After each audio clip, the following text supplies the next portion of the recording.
Fear begins where logic ends. Are you ready? আসসালামু আলাইকুম। আনএক্সপ্লেইন্ডের আজকের পর্বে আপনাদের সবাইকে স্বাগতম। ভৌতিক ঘটনা যে শুধু পুরনো বাড়ি, জঙ্গলে বা রাতের অন্ধকারেই ঘটে তা কিন্তু নয়। এমন অনেক ভয়াবহ ঘটনার সাক্ষী হয়ে আছে আমাদের ব্যস্ত হাইওয়েগুলোও। বিলাল হোসেন ভাই, যিনি এই ঘটনাটি আমার কাছে লিখে পাঠিয়েছেন, তিনি এমনই এক ঘটনার শিকার। বিলাল ভাই সিলেট রুটের একজন অভিজ্ঞ বাস চালক। সেই রাতে তার সাথে কি এমন ঘটেছিল যা তার শরীরের রক্ত হিম করে দিয়েছিল? চলুন সরাসরি চলে যাই মূল ঘটনায়। ঘটনাটি আজ থেকে ঠিক ৮ মাস আগের।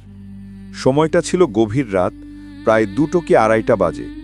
সেই রাতে বাসে যাত্রী ছিল খুবই কম। ড্রাইভার বিলাল ভাই আর তার হেল্পার ছাড়া আর মাত্র ৩ জন। হঠাৎ একটি নিরিবিলি জায়গায় দুজন লোক দাঁড়িয়ে বাসকে ইশারা দিল। দেখা গেল তারা দুজনই অস্বাভাবিক লম্বা চওড়া। রাতের অন্ধকারে তাদের মুখ ঠিকমতো বোঝাও যাচ্ছিল না।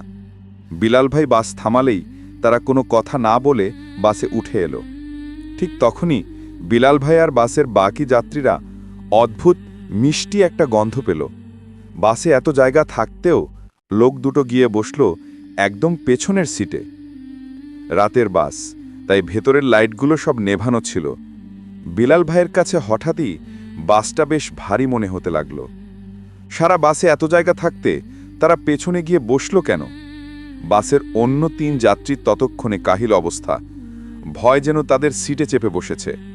বিলাল ভাই আর হেল্পারও খেয়াল করল পেছনের সিট থেকে কটমট করে কিছু একটা চিবানোর শব্দ আসছে। সবার বুঝতে আর বাকি রইল না যে এরা সাধারণ কোনো মানুষ নয়, এরা নিশ্চয়ই জিন বা অন্য কোনো অশুভ সত্তা। তাদের অশরীরী উপস্থিতি যেন বাসের ভেতরের বাতাস ভারী করে তুলেছিল। বাসের বাকি যাত্রীরা ভয়ে একে অপরের দিকে তাকাতে লাগল। সবার মনেই এক প্রশ্ন, এই সত্তাগুলো তাদের কোনো ক্ষতি করবে না তো? অনেকক্ষণ পর বাসটা অবশেষে একটা বড় কবরস্থানের সামনে নিয়ে গিয়ে থামালেন বিলাল ভাই। ছোটবেলায় মুরিব্বুদের কাছে শুনেছিলেন যে কবরস্থানে এরা কিছু করতে পারে না। বিলাল ভাই সাহস করে তাদের নেমে যেতে বলল। সেই কথা বলার পর লোক দুটো যখন নামার জন্য দরজার কাছে আসলো, বিলাল ভাই বাসের সব লাইট জ্বালিয়ে দিল। যাত্রীরাও কৌতূহলী ছিল তারা দেখতে কেমন। তখনই সবাই সেই ভয়ানক দৃশ্য দেখল।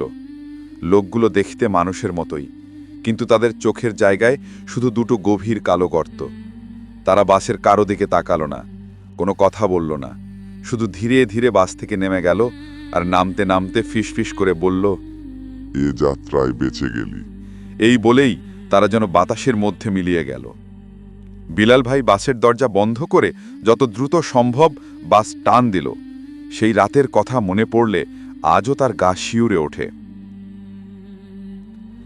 লিসেনার্স, আজকের এই ঘটনাটি আপনাদের কেমন লাগলো কমেন্ট করে জানাতে পারেন। বিলাল ভাই যেভাবে ঘটনাটি বর্ণনা করেছেন আমি সেভাবে আপনাদের কাছে তুলে ধরার চেষ্টা করেছি। আপনারও যদি এমন কোনো অলৌকিক বা ভৌতিক অভিজ্ঞতা থাকে তবে আমার কাছে লিখে পাঠাতে পারেন আমাদের ফেসবুক unexplained404 পেজটিতে। এছাড়াও আপনারা যদি ইমেল করতে চান তাহলে ইমেল করতে পারেন ডেসক্রিপশনে দেওয়া ইমেলটিতে। আবার ফিরে আসছি আগামী পর্বে নতুন কোনো ঘটনা নিয়ে। ততদিন ভালো থাকবেন, সুস্থ থাকবেন আর আমাদের চ্যানেলটিকে একটি লাইক ও সাবস্ক্রাইব করে আমাদের পাশেই থাকুন। আল্লাহ হাফেজ।